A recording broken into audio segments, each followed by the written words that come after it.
Hi, I'm Marty Nemko. This is the second installment in a series I'm calling The Quests. The first one was on finding a good job. You can find it in on my YouTube channel or on Psychology Today. But here we turn to the quest for a good long-term relationship. As with the previous installment, I'm going to first present a first-person report from a Jeremy that's a composite of my client's experiences. It embeds 5 keys to finding and deepening a long-term relationship. And after I finish that little story, I will call those principles and practices out. Hi, this is Jeremy again. There are all these songs about love, passionate love, deep love, even lasting love. But that hasn't been my experience, although I'll admit my experience has been kind of limited. Sure, I dated some in college, but the longest lasted just 3 months. I hate the word hookup, but that's kind of what most of them were. If I had been sober, maybe I would have had fewer. I don't know. I told you I'd be honest, so I figure I better tell you the following. I wasn't great at it. Sometimes I was no good at all, if you know what I mean. My parents are still together, although I don't think they have a marriage made in heaven. But they seem to have made it work here on earth, although I don't know what their marriage is really like. Kids don't know about that, at least I don't. But I thought I wanted to try for a real relationship. Actually, I wasn't sure. So many couples start great, but it doesn't last. And if they get married, half get divorced. I hear divorcing sucks, really sucks. And if they have kids, it's even worse. I knew that bars aren't a good place to meet a real partner. Too loud, too much alcohol and weed. And there it comes down to mainly looks. And sometimes I think the 9s and 10s figure they can get by just on their looks, and so they don't care to be nice, or they don't work on their personality. I don't know. So I told my friends, at least the ones who weren't screw-ups, that I'm looking to meet someone. I didn't know exactly what to tell them, so I simply said attractive, kind, well-adjusted. I even lowered myself to tell my parents that. I felt I should also use apps. Today even winners use them, by the millions. But what should I say about myself? Something that's going to attract a lot of responses like successful, kind, fun-loving, communicative guy seeks similar woman? But I heard the game isn't how many responses you get, it's getting a well-matched one. And that requires you to be honest. Well, at least that's something I can be. What do you think of this opener? Kind, recent college grad guy with a decent job finally seeks I'll say it again. Kind, recent college grad with a decent job finally seeks a similar gal. Well, here was my thinking. I wanted to imply that I wasn't a 10, maybe a 7, and that I wanted to be fair, expecting around the same in a woman. And I put in just a little humor, self-effacing humor, that I finally got a job, because I didn't want to seem like I was trying too hard. Rather than wait for women to contact me, I reached out so I could be pickier, and I stayed picky. If they didn't respond within a couple days, or they seemed at all mean, or whose attic seemed a little dusty, I wrote them off. My parents made me try Michelle. Well, her texts were okay, but the coffee date, all she wanted to talk about was her family and pop culture, and I mean talk. She barely asked me anything. Maybe she was nervous, but you got to make choices. There are a lot of fish in the sea, so I wasn't going to see her again. A friend insisted that Christine would be a good fit. Yeah, except there was just no chemistry. Remember when I said that sometimes I was no good at all? Well, with Christine, I knew I wouldn't be. But the third time was the charm. I felt like I always knew Sarah. The conversation just flowed. She wasn't a 10, but I just couldn't wait to kiss her, and I could sense she felt the same way too.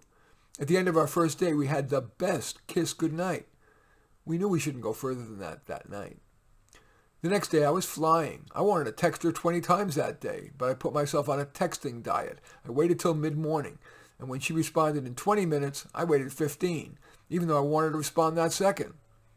Fast forward 6 months, we've been living together for 2 months now. Things are great, although the sex isn't quite as good as it was, and she's been a little pushy about wanting me to get a better job. But when I rated her on a sort of report card, she'd make Phi Beta lover. Sex A-, career A, kindness B+, well-adjustedness A-, and that ineffable thing called love, A-. I brought Sarah home to meet my parents. They love her, or maybe it's that they'd love to be grandparents, probably some combination of the two. God, I don't know. Is this it? Is there somebody even better for me out there? After we got married, would Sarah change? Would I change? Would we get tired of each other? Mad at each other? Join half the couples at divorce, screaming over who gets the home entertainment unit? Or would we be okay, or better than okay? Or should I stay single at least a while longer? I'm not sure. I'm really not. Okay, the takeaways. First, use filtered sources. Bars provide no screen for compatibility beyond looks. Anyone can come to a bar. As bad, seeking a partner at a bar screens in people who'd rather drink and talk little. It's too loud and too public to hear much. Better? Reach out to well-curated people on the dating apps. Ask trusted friends and relatives to set you up. And attend events likely to attract your Mr. or Ms. long-term right. A particular talk, a volunteer opportunity, or a class. For example, if you're fun-centric, maybe it's a dance class or a tennis group lesson. To meet someone practical, you might attend a talk or class on financial planning. Next takeaway from that story of Jeremy is to create an honest dating profile. The goal is not to get the most responses, it's to get a few on-target ones. So acknowledge not only your strengths, but a weakness or two, or a difference that the right partner would need to accept, maybe even welcome in you. For example, if I were single, my dating profile I'd mentioned I like to work unusually long hours. That would screen out the wrong partners and screen in the right ones, those with a rich life independent of their partner. Another takeaway from the story is to reach out more than to wait to get picked. When you do the sifting, you're finding good fits for you. In contrast, if you're responding to other people, you're having to kind of fit into their desires. The beauty of dating apps is their potential for curation. Have high standards. Sift through many profiles to find a few that you could imagine becoming your special someone. Then, if their initial response is less than a net A, move on. Sure, you could have guessed wrong, but it's a probability game. You want to spend your time so it maximizes the chances of your meeting Mr. or Ms. Right. Next takeaway, chemistry is necessary, but far from sufficient. Sex differentiates romantic from platonic relationships. So, attraction that is insufficient to last beyond the infatuation phase of a relationship could be a deal killer. That's also true of different sexual appetites. If you're a nearly daily person and she's much less than that, it could be a difficult chasm to bridge. That said, in the long-term relationship at least, as the rose-colored glasses of infatuation begin to clear, consciously grade the partner and perhaps yourself on sexual compatibility as well as on kindness, well-adjustedness, financial self-sufficiency, having a rewarding life outside the relationship, and that key emotional catch-all, love. In rating yourself on those, do you see an area for growth that you want to address? The final takeaway from the composite story is question external pressure. Peers and parents may verbally or by example pressure you to, quote, move forward and marry and perhaps have kids. Weigh their input wisely. Given your situation, to what extent would your life be better or worse long-term by, quote, moving forward as opposed to going slower, or even, at least for a while, going solo?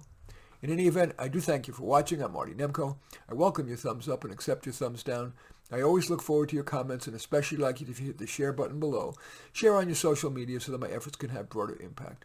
And I am flattered if you choose to subscribe to my channel. By the way, the next installment in this series is what I'm calling The Quests will be on finding peace of mind. In any event, thanks for watching. I'm Marty Nemko.